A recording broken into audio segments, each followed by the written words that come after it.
Good day. It's February 28th, 2018, and the Esler companies are coming off the best January and February in history. Congratulations to all of you for helping us get off to such a great start to the year. You know, our market positions are strong, our brand is strong, but our people are even stronger.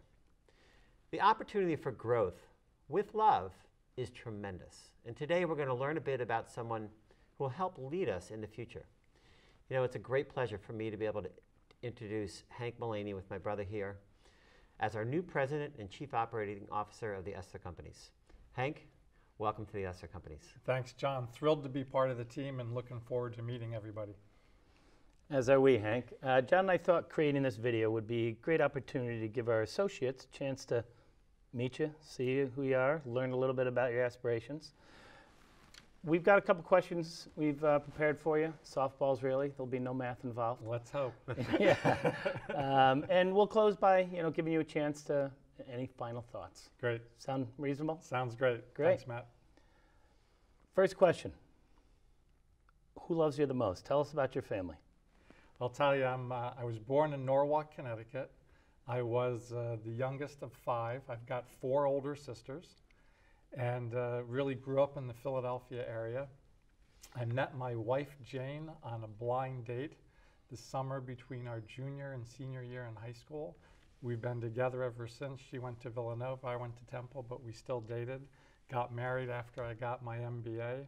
We're blessed with 2 boys. Our oldest, John, is 29. He's got his own video production business. Okay. And our youngest, Mark, is 26. He's doing management consulting, and he's getting married in a couple months. Oh, so, congratulations. Exciting time. That is exciting. Well, I know, Hank, that you've worked a lot in your career, yep. And you're going to work a lot with the Esler companies, but you also know that we love to have fun. Yep. So I wonder if you could tell us a little bit about what you like to do in your spare time. I'll tell you, love to go golfing with my boys. We're not particularly good golfers, but that doesn't stop us. We love to get out there and enjoy each other's company. Love being with my wife, Jane, and we love to travel. We travel mainly in the U.S., but we love to do that. And really just time with the family. The holidays, any downtime, I love being with my family. Awesome. Good stuff. I think I speak for both my brother and I when I say we look forward to the opportunity to take some of your money on the golf course. Listen, we've all benefited along the way from mentors. Yep. Can you tell us about some of the mentors you've had in your life? Yeah, I think mentoring is a gift that I was given, and I wouldn't have had the success I had in my career without good mentors, and so that's a gift I try to pass on to others also. But Matt, probably the 2 most impactful mentors in my life, one was my dad, and he really mentored me by showing me an example of hard work and what to do and how to lead. And another powerful mentor in my life was Charles Gennardi, and he was the chairman of the board and one of the owners of Gennardi's, an organization that I led in my past, very similar to the Esler company. And there were several others, but those are probably the 2 most impactful in my life and also in my career. Stuff. Fabulous. We all face difficult times. We all have ups and downs, and some of them last longer than others. I was wondering if you could tell us about a time that was difficult for you, and how'd you deal with it? Yeah, probably for me, I'm thinking back when I was in high school, was on the football team, loved to play football, and my junior year, I was the only junior starting on defense, and in our first preseason game, I got clipped and tore my medial collateral ligaments. And went to the doctor, and he told me, your season's over. So that was a big disappointment and a big setback. And I was determined to come back. I worked hard. I did exactly what the doctor said. I sacrificed a lot of hard work and dedication, and came back my senior year. And in our first contact drill in the summer camp, it stretched the ligaments again, so I felt something again. Oof. So I went back to the doctor, and he said, you can't play football. So after that, I went to my dad and said, Dad, I've worked too hard to give up. I want to play. And to his credit, he let me play. I actually was faster and stronger after I got injured than before because of the hard work and the regimen I put myself on.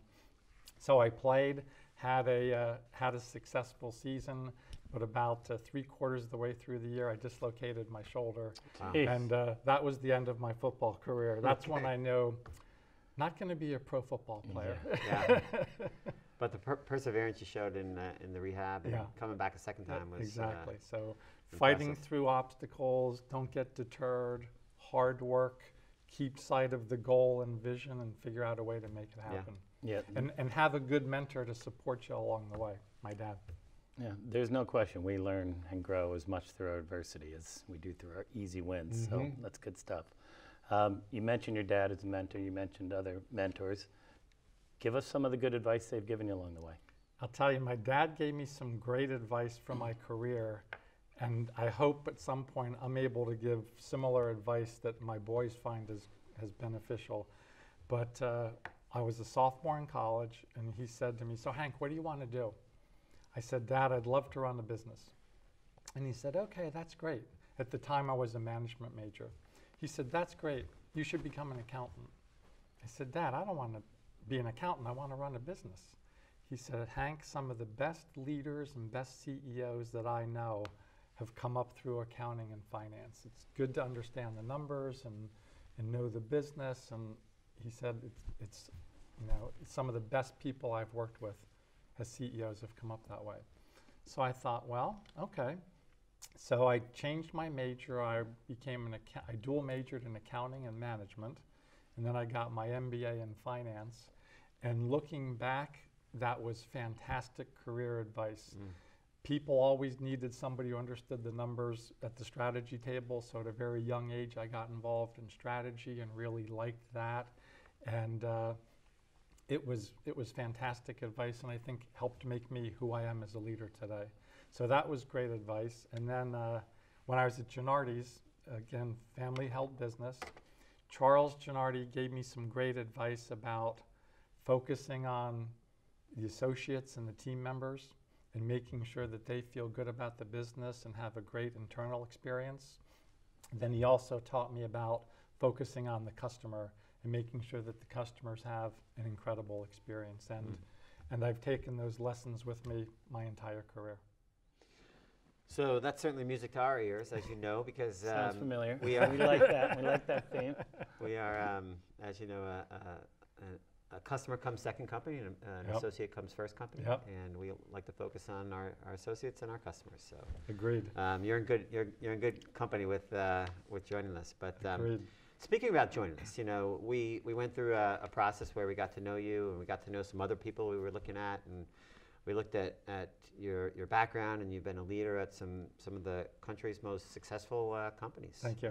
Walmart, Toys R Us, and so I think what everyone would like to know is what attracted you to the Esler companies? Why'd you decide to ultimately join us? I'll tell you, I'll never forget this, John. It was when I first heard about this opportunity, they sent me some information about the company, so started to learn about the company, and they sent me a video of the leadership summit from Gillette Stadium. So in that video, you talked about the BHAG, a billion with love. And that really resonated with me because when I joined Gennardi's, it was similar size to the Esler companies today, and led that business to $1 billion. And we did it the right way with love. So when I first saw that, I thought, wow, okay, this feels right.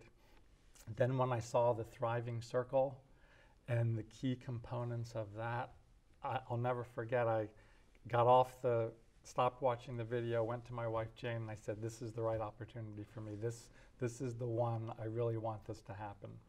And also, when you shared your why, that really resonated with me because my why, my personal mission, has always been to improve the quality of lives of the people that I work with, and also our customers. And I can clearly see that's your focus, and that's how you've built such a great business that you have. And that's when I knew this was the right opportunity for me. Fantastic. How how wonderful that you know the with love piece actually resonated so deeply with you, and that as I got to know you, your why is so similar to my why, Yep. and I think your why as well. I mean, we want to impact as many associates and as many customers and as many partners as we can. Yep. Simple as that. And when I heard that from you, I said, this is our guy. Great. Amen.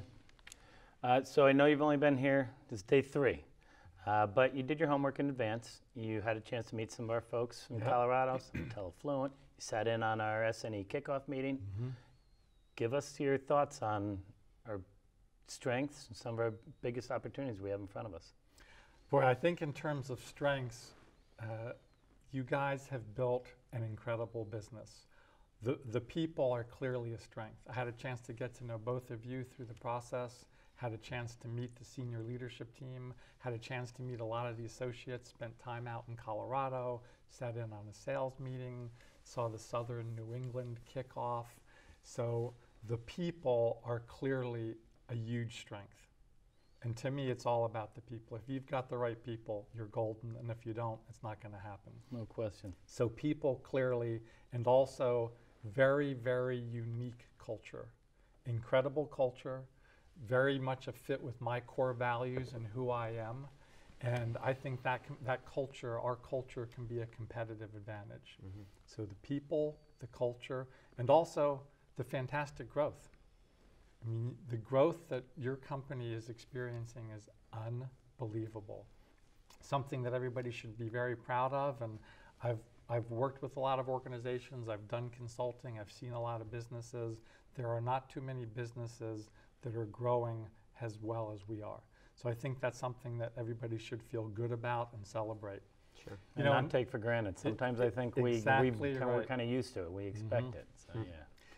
And to that point, I was talking to one of the senior leaders, and they're like, well, yeah, here our revenue's up, but here's what else we're working on. I said, wait a minute, time out. The revenue growth that you're achieving is incredible. Like, you gotta pause Take the and time to celebrate that. right? Exactly right. Yeah. So I think significant strengths. In terms of opportunities, I see a lot of opportunities for us to grow the business. I think the biggest challenge is that we've got to make sure we pick the right opportunities, because there's so many out there and so many ways for us to grow. So I think that's an opportunity. I also think another opportunity is with the rapid growth that we've had. The technology and the systems haven't necessarily kept up. And I know that's something that you've already decided you want to invest in and try to help take our technology to an even higher level to be a great tool and enabler for our teams. Yeah. So I see a very bright future for the Esler companies. Yeah, as do we. Since we put out the BHAG of 1 billion with love by 2022, anyone who hears that, the first thing that they say is, well, it's interesting, but what does with love mean? Everyone gets the billion, and everyone gets 5 years. But they say, what does the with love mean? So what does with love mean to you in this context? Yeah, it's interesting. That's a great question. Just yesterday, I was sitting in a meeting. Very important decision needed to be made. And as I was sitting there weighing the pros and the cons, and we're discussing it, I thought, okay, $1 billion with love by 2022, with love. So I thought, to me, as a leader, it's important, right back to the thriving circle, that, my words and actions come with love. So I thought, okay, what's the right decision with love for this meeting? And in fact, on the call, somebody said, listen, we got to remember with love. And that was match our words. That was the guiding light to me. I know exactly what we need to do. So for me personally, that's what with love means to me. Again, right out of the thriving circle. Nice. Yeah, and that's consistent with what we've talked about to all our associates in our kickoff meetings. We said, we're going to figure this out together. with love is not the norm for a company to be out in front with. Yep. Or a company that's always had a mantra of everybody's got to win. And that's served us well. And we're looking at With Love as an opportunity to take our culture and how we treat our associates and how we treat our customers to another level. Yep. So if we start with asking ourselves the question, as often as possible, it's not going to be always, right? Or we're human, but as often as possible, what's the most loving thing we can do in this situation? Then we're going to start to hear stories every day.